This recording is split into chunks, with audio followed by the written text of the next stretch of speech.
Сайн байцгаана уу залуусаа та бүхэндээ энэ өдрийн мэндийг хүргэе. Өнөөдрийнхөө видео бичлэгээр C програмчлалын хэлэн дээр хэрхэн массивыг дүүрслэх талаар та бүхэндээ тайлбарлая.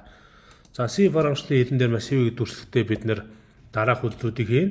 Массив гэдэг нь маань англиар array гэсэн үгдийн төрөл байгаа. Монголоор хүсэгтэн мэдээлэл математикийн салбарт очих юм бол матриц буюу массив гэж орчуулагдана гэсэн үг. За ингээд бид нэр массивыг ямар учраас ашигладаг юм бэ гэхээр маш олон тооны хэдэн зуун хэдэн мянган удаа өгдөл зарлж ажиллахын тулд массивыг бол бид нар ашигладаг. Ингээ массивыг бид нар ашигласнаар төрөл бүрийн өгдлийг оруулах, устгах, ирэмблэх, хайх, за тэгээд дотроос нь өгдлийг солих ийм үйлдэлүүдийг хийх боломжтой болд юм аа. Нэг өсөндөө хүснэгтэн өгдлийн мэдээлэл дээр ажиллах боломжтой гэсэн үг.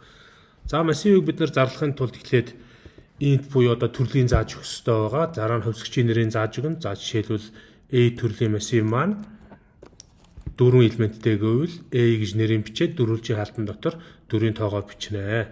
За ингээ массивгаа бид нэр for давталт ашиглаж байгаа учраас for давталтын хувьсгч болох A гэсэн хувьсгчээ бас зарлж өгнө. За ингээд цэг таслаа тавиад дараагийн мөр рүү шилжнэ. За энэ дээр юу хийх ёстой вэ гэхээр одоо массивын үндсэн үйлдэл болох одоо массивын үйлдлийг for давталт ашиглаад өгдлүүдэд давтаа авах ёстой байгаа. А-ийнхаа утгыг тэгтээ тэнцвүүж эхлүүлээд А тэнцвүүдийг цэг таслал А-ийн утга маань 4-өөс 9 баг буюу тэнцүү гэсэн нөхцлөөр утгыг авна. За А-ийн тэгээс эхлээд 4-өөс 9 баг буюу тэнцүү хүртэлх нөхцөл давталт хийн. За энэ хугацаанд А-ийнхаа утгыг нэгээр нэмэгдүүлнэ гэсэн үг. За үүнийхэн дараагаар одоо for давталт ашиглан А-ийнхаа утгыг scamp функцаар гараас утгыг авна. Ингийн тулд хувь D гэж утгыг оноож өгөөд таслал аваад and A массивын нэрийг тавиад дөрвөлжийн хаалтан дотор A гэсэн утгыг оноож өгнө. За ингэснээр бол массивын утгыг бол гараас авах боломжтой боллоо. За энэ маань болохоор одоо компьютерийн keyword-ноос утгыг авсан бол одоо буцаагаад хэдүүлээ хэвлэе. For давталтаа ашиглаад энэ тэгтээ тэнцүү A-ийн утга нь 4-өөс 9 баг буюу тэнцүү. За ингээд A-ийнхаа утгыг нэгээр нэмэгдүүлнэ гэсэн үг. За үүний дараагаар одоо printf функцаар бид нэр массивын утгыг хэвлэх ёстой байгаа. Хувь D гэж үчээд таслал A гээд I гэвчээд өгнө. За одоо ингэ ажиллуулах юм бол массивын утгуудыг бол компьютерийн keyword-ноос утгыг аваад ажиллуулах бүрэн боломжтой болно. 5 хүртэл массивын элементийг оруулна. Буцаагаад хэвлэж байгаа жишээ нь энэ дээр харагдаж байна. За ингээ харахаар энэ маань тоон дараалал юм шиг одоо массив биш хэлбэрээр харагдаж байна. За энийг өөрчлөлийг хэдүүлээ дараах өөрчлөлтийг оруулах хэрэгтэй байгаа. За үүнд ямар өөрчлөлт оруулах вэ гэхээр нэгсэндээ printf command дотор ингэж хэвлэнэ гэсэн үг. Printf command дотор одоо A гэдэг массив маань тийм үү. За input гэвчи A гэдэг дөрвөлжийн хаалтан дотор хувь D гээ тавья. За тэгээд хаалтаа хаагаад тэнцүүгээ авчижээ. За таслал аваад тэр хувь D-ийн оронд I массивын утгыг хэвлэж өгнө. За ингээ ажиллуулангууд одоо энэ маань дэлгэсэн дээр input A массивын тэг элементийг оруул гэж байна. 23. Нэг A массивын 1-р элементийг оруул 24. A массивын 2-р элементийг оруул 5. A массивын 3-р элементийг оруул 7. A массивын 4-р элементийг оруул 89. За ингээ оруулангууд өгдлүүд маань замраагүй хэвлэгдсэн байна. Одоо энийг хэдүүлээ засъя.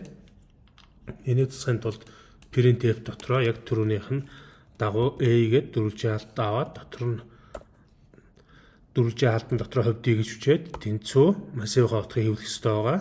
Дахиад хувь D тавина. За ингэснээр одоо яах вэ гэхээр эхний хувь D бол I давталтын утга I байгаа. Дараагийн хувь D бол массивын элементийн утга гарч ирнэ гэсэн үг. За хэдүүлээ ажиллуулад үзье.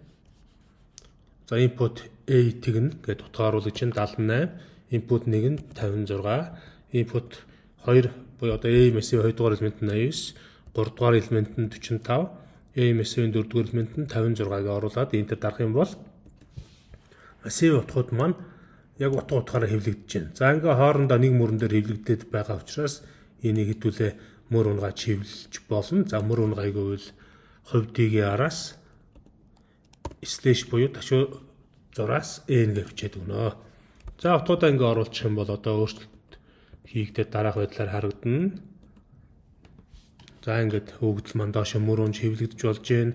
За мөр унгахгүй ч хөвлөж болно. За мөр унгахгүй хөвлийг гэвэл T үсэг авчна. Дашуу зураас T буюу slash T. За ингээд дарчхаар одоо нэг мөрөн дээр утгууд маань хоорондоо tab тэмдэгтийн зай аваад хөвлөгдөнө гэсэн үг ингэж. За өнөөдрийнхөө видео өчтгөр та бүхэндээ массивтай хэрхэн ажиллах талаар тайлбарлалаа.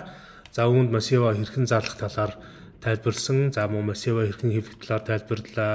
Дээрээс массивын хувьсгчийн нэр төрлөөр нь яаж элементийн утгыг оноож өгдгийг тайлбарлалаа.